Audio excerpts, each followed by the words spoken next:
Sistem AC merupakan rangkaian pendingin udara kabin mobil. Di Indonesia, AC mobil menjadi bagian yang penting karena cuaca di siang hari yang begitu terik, mengharuskan kondisi kabin yang tetap sejuk demi kenyamanan. Lalu seperti apa AC mobil bekerja? Apakah sama dengan AC rumah? Sebenarnya sistem AC baik pada mobil maupun rumah itu sama saja. Prinsipnya adalah menyerap panas udara di dalam suatu ruangan, sehingga suhu udara tersebut turun dan kita merasakan kesejukan. Untuk menyerap panas, digunakan cairan khusus yang disebut refrigeran atau freon. Cairan ini memiliki sifat khusus, yakni mudah menguap meski pada suhu yang sangat rendah.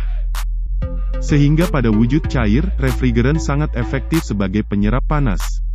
Namun refrigeran tidak bisa bekerja sendiri, melainkan perlu ada pengolahan refrigeran supaya bisa bersirkulasi untuk terus menyerap panas. Pada awalnya, refrigeran berbentuk liquid, sehingga begitu dimasukkan ke sistem AC, langsung bisa digunakan. Namun setelah dipakai satu kali untuk menyerap panas, temperatur refrigeran naik dan wujudnya berubah menjadi gas. Sehingga perlu ada sistem untuk menurunkan temperatur refrigeran serta mengubah wujudnya kembali menjadi cair. Refrigeran yang berubah kembali menjadi cair digunakan lagi, dan itu membentuk sebuah siklus. Perpindahan panas adalah prinsip dari sistem AC. Lebih spesifiknya, sistem AC memindahkan panas dari udara ke media atau sebaliknya. Perpindahan panas dari udara ke media berlangsung pada komponen yang bernama evaporator. Itu menghasilkan udara kabin yang sejuk. Sementara perpindahan panas dari media ke udara digunakan untuk mendinginkan fluida. Itu berlangsung pada kondensor. Kita akan awali penjelasannya dari kondensor yang mampu memindahkan panas dari refrigeran ke darat. Kondensor bekerja seperti radiator, yang mampu mengeluarkan panas dari dalam fluida. Kondensor tersusun dari dua tangki, pipa-pipa pendingin dan kisi dari logam. Kisi-kisi yang terbuat dari logam ini, berfungsi untuk memperbesar luas penampang, sehingga lebih banyak panas yang bisa dikeluarkan. Di belakang kondensor juga disediakan extra fan. Fungsinya untuk menghembuskan udara agar melewati kondensor. Cara kerjanya, panas refrigeran berpindah dari pipa-pipa pendingin ke kisi-kisi kondensor. Lalu extra fan menghembuskan udara ke arah kisi kondensor, sehingga panas refrigeran yang sudah berpindah ke kisi kondensor dapat diserap oleh hembusan udara tersebut, sehingga akan menurunkan temperatur refrigeran dan terjadi pengembunan. Namun, ada masalah lain.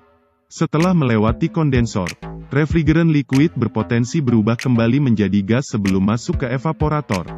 Karena perjalanan dari kondensor ke evaporator biasanya akan melewati ruang mesin yang suhunya di atas suhu kamar.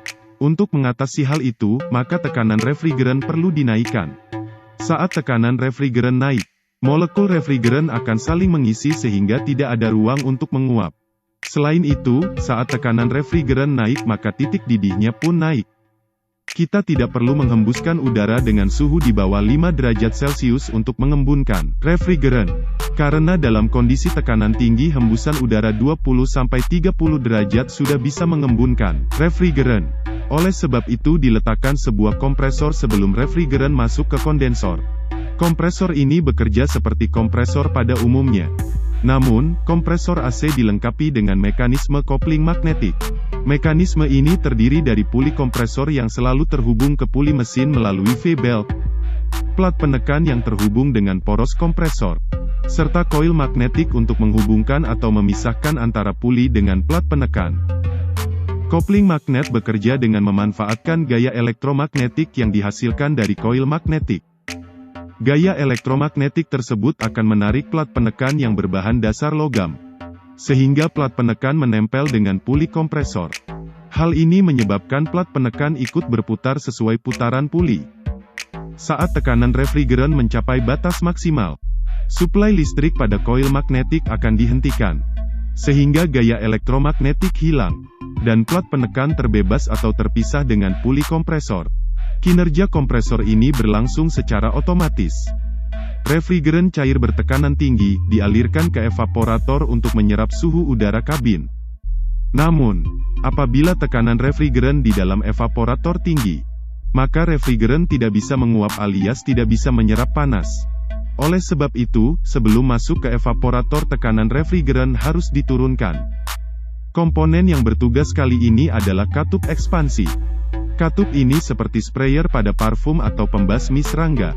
Katup ekspansi akan menyemprotkan refrigeran bertekanan tinggi ke dalam pipa dengan ukuran lebih besar. Bulir-bulir refrigeran itu masih berbentuk embun, namun karena menempati ruang yang lebih luas maka tekanannya turun drastis. Kemudian refrigeran mengalir ke evaporator. Evaporator juga hampir sama seperti kondensor, tapi fungsinya berkebalikan. Kalau kondensor digunakan untuk membuang panas refrigeran, evaporator justru dipakai untuk menyerap panas. Di belakang evaporator juga terdapat blower yang akan mensirkulasikan udara kabin agar melewati evaporator. Panas udara yang melewati evaporator akan diserap refrigeran, sehingga udara yang sudah melewati evaporator menjadi dingin.